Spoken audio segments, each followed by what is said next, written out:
Olá, sou Gleidson da Paixão Tavares, brasileiro e resido no estado da Bahia. Sou doutorando em Educação Científica e Formação de Professores pela Universidade Estadual do Sudoeste da Bahia. O trabalho que apresentarei tem o seguinte título: Memórias itinerantes de tornar-se e formar-se professor. Reflexões de um homem gay e afeminado. Introduzo a minha fala destacando que esse estudo é resultado de um trabalho proposto pela professora formadora do componente curricular Desenvolvimento Profissional Docente de Professores e de Ciências e Matemática do Programa de Doutorado em Educação Científica e Formação de Professores da Universidade Estadual do Sudoeste da Bahia, campus Jequié, Bahia, Brasil. Ser professor na sociedade contemporânea de incertezas é um grande desafio. Entretanto, ser gay afeminado, os desafios são ainda mais potencializados. O meu processo de desenvolvimento profissional docente foi forjado também por itinerâncias em escolas públicas da educação básica do município de Itabuna, que teve início em 1996, aos meus 19 anos. A minha experiência docente foi produzida por atravessamentos da tríade corpo, gênero e sexualidade. Este artigo é composto por minhas vivências ao longo de 28 anos de experiência em escolas da rede pública de educação básica, em turma dos anos iniciais, ou melhor, dos anos finais e ensino médio de um município do interior da Bahia, Brasil. Este trabalho tem como objetivo descrever e refletir sobre o desenvolvimento profissional docente de um professor homem, gay e afeminado, pautado em itinerâncias em escolas públicas da educação básica do município de Itabuna, Bahia, Brasil. Este texto está estruturado, além da introdução, aspectos metodológicos, resultados de discussão e considerações, por mais dois capítulos. O primeiro capítulo, intitulado Desenvolvimento Profissional Docente, os saberes das professores, professores e as fontes de aquisição. Para este capítulo, entre outros autores e autoras, foram utilizados como referências Tardif, Pimenta e Raymond. Já o segundo capítulo tem o título de A Produção da Diferença na Escola, pautada na homossexualidade docente. Para este capítulo, discuto entre outros autores e autoras com Silva, Ferrari, Bento e Souza. Quanto aos procedimentos metodológicos, esse estudo é de natureza qualitativa, de cunho descritivo e reflexivo, e este artigo foi produzido tendo como suporte a técnica metodológica da pesquisa autobiográfica, ancorada nos estudos de Eliseu Clementino de Souza. As pesquisas dessas perspectivas estabelecem implicações políticas, econômicas, históricas e linguísticas ao exibir a representação que as pessoas fazem de si mesmas, pautadas nas vivências construídas em suas trajetórias de vida. Nessa direção, Souza assevera que a pesquisa autobiográfica nasce do indivíduo em sua inserção social mediante modos próprios de biografização e de seus domínios sociais e singular. Da mesma forma, a temporalidade biográfica configura-se como outra vertente estruturante da experiência humana e das narrativas num tempo biográfico, ao explicitar territórios da vida individual e social através das experiências vividas e narradas pelos sujeitos, implicando-se com princípios hermenêuticos e fenomenológicos que caracterizam a vida, o humano e suas diferentes formas de expressão e manifestação. Fiz a opção pela utilização do método autobiográfico, pois permitiu produzir narrativas pautadas em reflexões sobre a trajetória de vida, tendo como base relatos de experiência vivenciada por um homossexual no contexto social e educacional. A produção das informações se deu pelas narrativas do autor pesquisador, no meu caso eu, e pelas nossas experiências.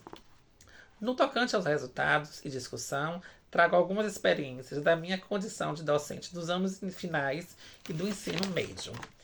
Enquanto professor, fui alvo de assédio sexual, moral, insultos, xingamentos, olhares opressores, risos de canto de boca, curiosidades sobre a minha orientação sexual entre outras opressões. Foi em uma das turmas dos anos finais do ensino fundamental, ministrando o componente curricular de matemática, que tive o primeiro contato com a prática do magistério.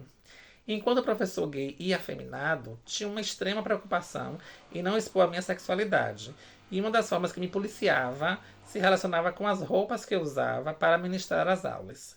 Me vestia com roupas ditas masculinas, e ainda assim, devido à forma de me expressar, lida como feminina para muitos, sofria xingamentos, discriminação, olhares constrangedores e piadas dos alunos e das alunas. O mesmo aconteceu anos depois, em outra escola, em uma turma de educação de jovens e adultos. Destaco uma experiência com uma colega docente de uma escola pública dos anos finais. Enquanto conversávamos, eu e essa colega na sala dos professores, durante o intervalo da classe, ela me disse: "Eu tenho um sobrinho igual a você, eu te aceito." Eu respondi que a aceitação era desnecessária e inadequada, mas o mais importante é ter respeito pelo ser humano. Perguntei à colega se, enquanto mulher heterossexual, ela esperava que a sociedade a aceitasse. Ela refletiu, compreendeu e reconsiderou a fala dela, pedindo desculpas. Compreendeu que a fala dela era desnecessária e inadequada. Nesse processo de subjetivação, enquanto professor gay e afeminado, tive outra experiência em uma escola com turmas do ensino médio, momento em que sofri um assédio sexual camuflado por um aluno. Especialmente nas situações que aconteceram dentro da sala de aula e com os discentes, eu não tinha reação. Eu fingia não perceber, fingia não ouvir. O medo e a inexperiência em tratar das questões de corpo, gênero e sexualidade me paralisavam e me silenciavam. Nessas situações, por me sentir inseguro e despreparado para debater sobre essas temáticas, optava por ignorá-las, apesar de me sentir desrespeitado e humilhado. Penso que, à época, o meu silenciamento se deve aos outros dois motivos: pela minha identidade sexual se desviar do padrão heteronormativo socialmente imposto e por uma possível discussão em sala de aula ser interpretado pela comunidade escolar como uma tentativa de influenciar a sexualidade dos alunos e das alunas. Esses episódios aconteceram ao longo dos meus 17 primeiros anos de docência, intercalados entre os anos de 1996 e 2013. Mediante a reflexão e descrição das experiências vivenciadas no âmbito educacional, ao longo da trajetória de vida minha, o estudo revelou uma condição opressora, discriminatória, constrangedora e ultrajante, vivenciada por mim devido à minha orientação sexual desviar-se do padrão cis heteronormativo instituído socialmente.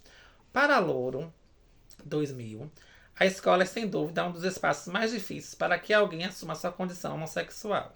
Combater o preconceito é fundamental para contribuir para a manutenção do direito que nos é assegurado de exercermos a nossa sexualidade de forma livre e sem amarras.